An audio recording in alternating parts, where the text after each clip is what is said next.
Uh, uh, What? What are you moaning about?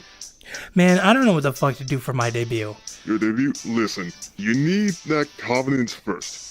What is your plan? What is your goal? Who do you want to be and who do you want them to see? Well, I don't know. I have no idea what to do. I got all these ideas and they're a little complicated to start up with. I just need something simple to do. I don't know. Something. Man, you got all that creativity up there, but all I hear is yap, wham. Listen, pass that controller, man. Bring that shit in. Wait. What did you say? I can do it so much better right now. How about you pass that shit over here? Yoink! Wow, you audacious. Give that back right now.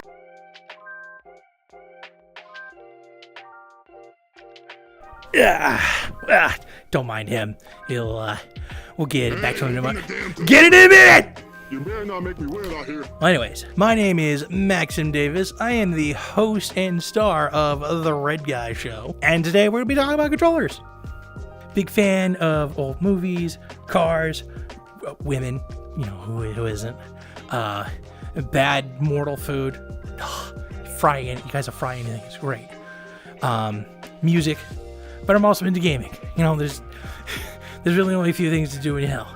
Work and gaming. Yeah, demons, we love games. But what I'm most fascinated in is controllers. Now, my first console was a Sega Genesis. But my favorite controller of all time has always been the DualShock controller.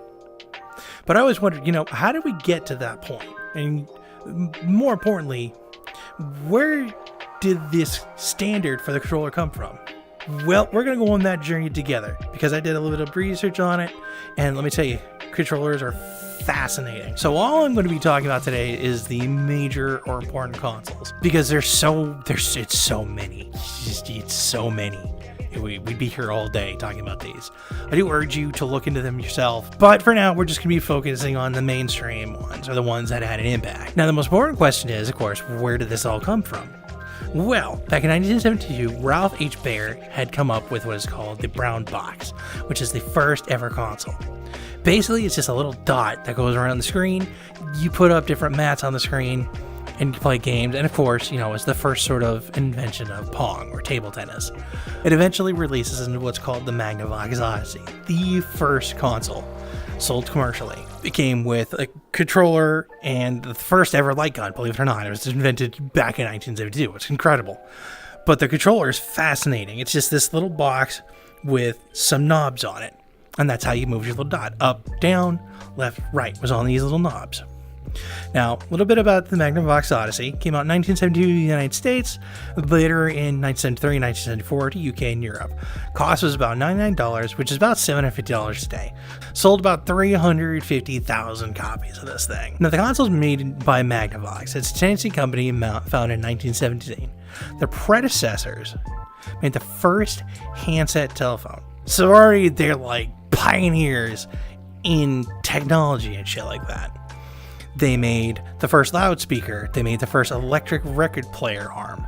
This was in 1917 and beyond. You know, these things were groundbreaking. It's difficult to think about it like that, but I mean, you know, you got these people that just, like the Model T is just coming out. People are still traveling in horse and buggy. This stuff was blowing people's mind. It is still revolutionary, groundbreaking. This is what would start console gaming today. And the fact that the controller was just a bunch of knobs, hilarious. Well, technically not a console. The next kind of big thing would be Pong arcade cabinets. Pong, of course, being created by Atari, who not only still exists today, but would also groundbreak so many things in gaming. But they didn't really get into the console market till later. Their first real release was a Pong arcade cabinet, which was basically just a giant thing with two fucking knobs on it. Still, people loved it. There was about 8,000 of them made. Now, next console to come up would be Magnavox again, and it would be the Philips. Released in 1975. Cost about $100 back then, about $580 in today's money. Here's the thing, it didn't have a controller. The controller was built into the platform itself, which was starting to become the standard. We're like, why do we need a controller? Just build it in, save time. You don't have to fit it with wires or anything like that. And that you would see a lot of consoles being made like this, where just the whole thing was a console. As you can see, you sitting next to your buddy, you got the little knob, you like shoulder to shoulder play this fucking game. It's hilarious to think about.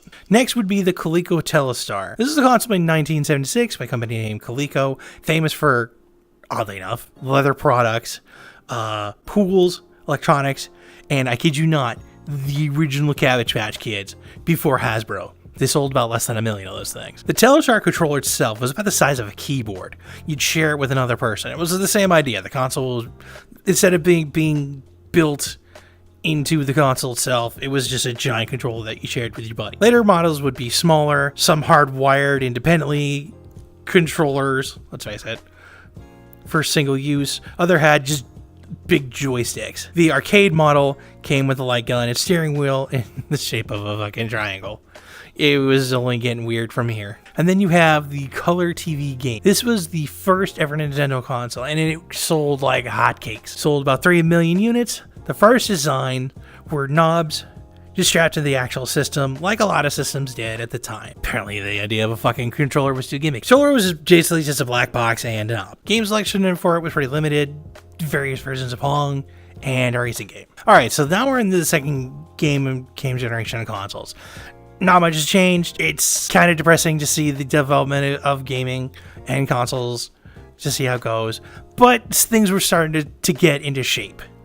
You got the Fairchild Channel F, released in 1976, eventually released in Japan in 1977. Sold about 310,000 units, developed by Fairchild Camera and Instruments. They made cameras and instruments. Eventually went on to make semiconductors and lenses for DoD spy satellites.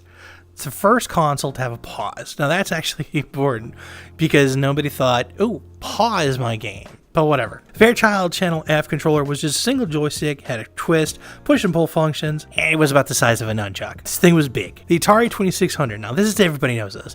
This was the console that put Atari on the market. Releases in 1977 to US, later in 1978, and they released in France, Britain, and Japan as the Atari 2800. So Atari was a video game and home computer company started by Nolan Bushnell, co-founder of Atari, and believe it or not, Chuck E. Cheese.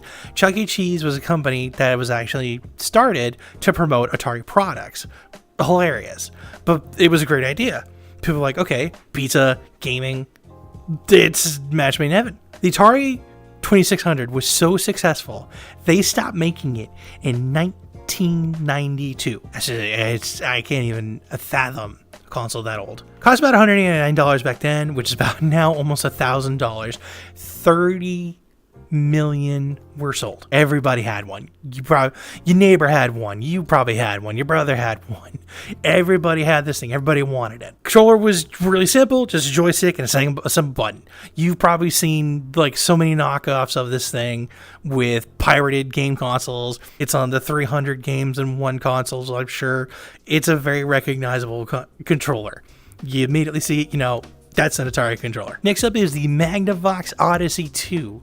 Now, this thing releases in 1978, costs about $200, which is about $862 in today's money. They sold about 2 million units. Didn't do bad. Not the best thing in the world. Controller was a joystick and button with a keyboard on it, as well as a speech synthesizer. I mean, okay. But it had a cool function. It added voice and audio to the game. Not too many consoles did this these days. They relied on just the boop, boop, boop, boop. So the fact that they had this really put them in a unique spot. Really put them in their own spot in the market. After that comes the Intellivision. It's a Mattel console released in 1979. Maybe about 375 million units sold as of 1983. Cost about $275, which is over $900 today. Consoles are expensive back in these days. Probably if you're an upper middle class family or lower high class family, you definitely had one of these. The controller was kind of weird. If you're just looking at it, it just looks like a remote control. It's got buttons.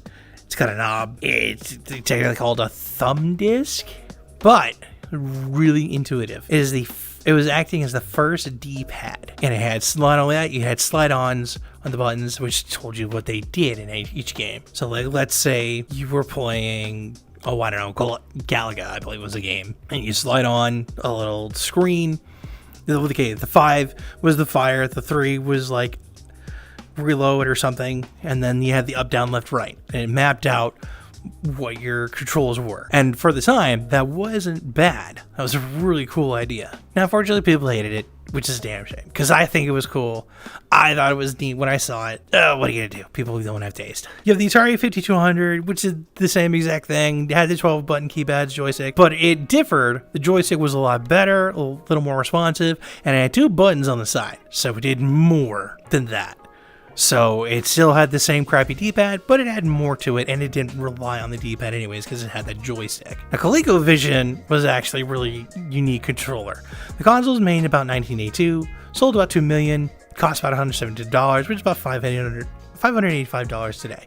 So consoles are starting to become a little more affordable. The primary controller still had the same weird remote control thing with 12 buttons acting as a D-pad, joystick, 2-sided buttons, but oh man, it had an array of controllers for it. It had a big ass steering wheel setup, had a trackball mouse and 4-button setup called a roller controller, had some monstrosity of a joystick controller with rainbow buttons, and a rapier handle called the Super Action controller. This thing is disgusting, but I want it. It's something serious indie gaming when they had the fucking Super Action controller. All right, now we're into the 3rd generation of consoles, and of course, we all know the Big Daddy Nintendo Entertainment System came out this year. Came out in Japan as the Famicom in 1903, came out to the US and Britain in about 1985, to Europe in about 1986, worldwide 1987. Cost about $179, which is about $520 in today's money. Sold nearly 62 million units. Once again, that's one of those consoles, everybody had one. Or if you didn't have it, you wanted one so badly you were willing to kill for it. Production of the Nintendo Entertainment System, the NES, ceased in 2003. The controller for it, this was when controllers were starting to become standard. Nintendo proving themselves as not only pioneers, but as the industry standard. It was just a simple square box, had a D-pad, and had 2 buttons starting to select. Now, having personally handled one of these, it felt like I was going to snap this thing at any time.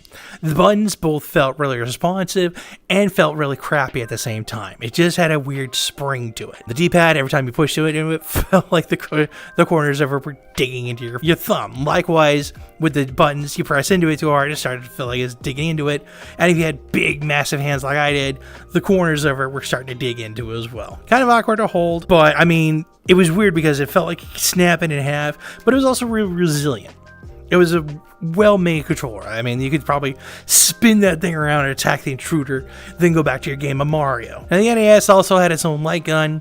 It also came with its own arcade style controller. Some call it Fight Sticks nowadays, but I mean, this thing was huge, set in your lap real nicely though. Nice controller, nice joystick, real responsive, huge buttons. But I mean, when you hit it, you heard that familiar clicking of plastic, and it brought you into this like zone where you were playing better. Your responses were better. Let me tell you, if you didn't have this, you weren't gaming right. Of course, NES is also infamous for the Power Glove. Everybody knows this. This thing is featured in movies. It's the butt of every joke. There's a band called Power Glove. It was featured in fashion. You see it with sweaty nerds wearing this damn thing as an accessory. The Power Glove was the gimmick. It was the original gimmick. Released in 1989, cost about $75. Basically half the price of the fucking console itself, and it had two games native for it. 2. It even had a movie placement for it in The Wizard. The controller is treated as both like an artifact, Ark of the Covenant, and as a piece of trash. Because let's face it, it is. The one game it did work for, it was boring. But the idea was it would make gaming a little more interactive.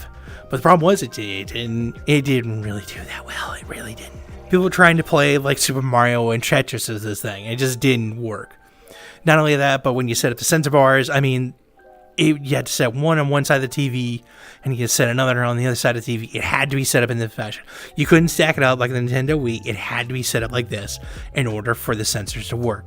And, you know, if you set one, this thing goes down, and it all just collapses. So it came with these Velcro things that you could glue on it. But even then, it was just kind of like flopping around in the air. But it was a good idea to try to make something a little more interactive and something unique.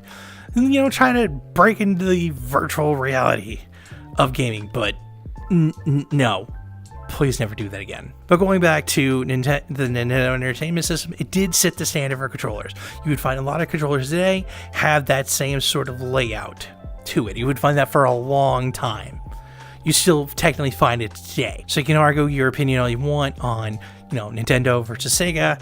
Ultimately, Nintendo set the standard for how the controllers layouts are today. Now, the difference between the Nintendo Entertainment System that we got in the West and the one the Famicom had a little microphone with a volume knob on it.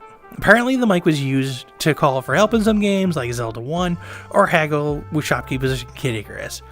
A lot of games used it. It's debatable on whether it was useful or not. Now, the Sega Master System comes out. Real simple controller, kind of a weird, square D-pad, and 2 buttons. Basically, the NES. Next comes the Atari 7800. This thing came out in 1987. Cost about $140. Today is about $402. So, relatively affordable system. For whatever reason, they were still sticking with the remote control style joystick controller. Europeans, however, they had a proper D-pad 2-button controller. Somebody tell Atari, hey, catch up with the times. We are now in the 4th generation consoles. Sega Genesis comes out. That's my first console. Let me tell you, this controller was great. Fit in your hand real well. Felt like it was just built for your hand. Those buttons were responsive. Comes out in 1988. Cost about $189, which is about $400 a day. Sold about 31 million units. This is where the console war started. This thing made Nintendo nervous. Triggered the first console war ever with the famous slogan, Sega does what Nintendo doesn't. Oh, vicious. Depending on when you got the console, what kind of controller you got, it either had 3 buttons or 6 button. I had one of the 6-button controllers, and it was just built great. 6-button were usually reserved for fighting games. If you had a game like Sonic, those 3 buttons, they're 6 buttons, they're start to repeat stuff. You get 2 jump buttons, 2 dash buttons. Yeah, games like that just didn't utilize the 6 buttons. It didn't have a need to because it wasn't a fighting game. This thing was very hard to break. It was a solid piece of plastic. Great buttons. A responsive D-pad. It was just a great controller for fighting games as well. Funny enough, they had their own power glove in the form of a small 6-point sensor ring on the floor, which was just as responsive as the power glove. Oddly enough, it's just a giant gimmick. This thing was a joke. I'm assuming supposed to be for fighting games, but it really wasn't very good. Next comes the SNES and the Super Famicom. Now let's face it, I love my Sega Genesis. When it comes to games, when it comes to quality, there's no contender. It's the SNES. It just had the better games. It had more fun. It knew its target audience. It wasn't trying to target everybody. It was a good solid console. It had so many good games on it. You're probably thinking of a few of them right now, and it's because it was just a solid console. Released in 1990, costs about $200, roughly about $460 today, and sold a whopping 49 million units. Now, this console came out natively with about 4 buttons and two shoulder pads. First console to do it. And pretty sure, once again, that is where the standard for shoulder buttons came from. Once again, Nintendo. Once again, proving that Nintendo knows what they're doing. Or used to. If between you and me, used to. Now, the SNES came with its own array of gimmicky controllers. It had its own light gun, it had fight stick, it had all sorts of goodies that came with it. You'd be hard-pressed to not find something fun to come with your SNES controller. Now, the SNK Neo Geo comes out, and as most of you know, you're probably more familiar with the arcade cabinet that came out with it, rather than the console. It did have a console, but for the most part, most people are going to be more familiar with the arcade cabinet. And the famous song, at least I hope it's famous, four red buttons and 2 joysticks. But yes, it did have a console. And it is well known for being a high quality gaming system. It had King of Fighters, Samurai Showdown, Metal Slug, Fatal Fury, Bust a Move. It's a great lineup of games. Released in 1990 for about $645, which is a whopping $1,600 today. $1,600. Sold about 2 million units. So a lot of people had this thing. So it wasn't, this the console gimmick that just kind of came and went. People owned this. Neo Geo was the first console to come out with a native lap joystick controller. NES has its arcade controller, yes, but it was not native. It was an aftermarket accessory. I guess they're now known as a fight box, but I know them as arcade sticks. Now, there are some other consoles that come out. The CDI, which is well known for having the famous Zelda game voice acting in it, and we all know that it was terrible, and there's so many memes about it. And that controller is pretty nice, you know, D-pad and 4 buttons, nothing fancy. The Turbo Graphics console then comes out. I'm not going to give you too much info about it, but this is the first controller that is not only comes native with the console, but it is also the first one to have the infamous turbo buttons, which is just these little slider things that go up and down, which increases or decreases the speed of the button presses. Now, if you're like me, you know somebody or had several console controllers, me, that had turbo buttons on it. And the idea was you press it and it increases the frequency of button presses. Why we all thought this was a good idea, who knows? Hey guys, how's it going? Thank you so much for watching this far. So this video turned out to be a little longer than I thought. So what I'm going to do is I'm going to split it up and I will release it in the next coming weeks here. I've already got something planned for next week, so hope you'll be excited for that. As always, I am Max of the Red Guy Show, and I will see you next time.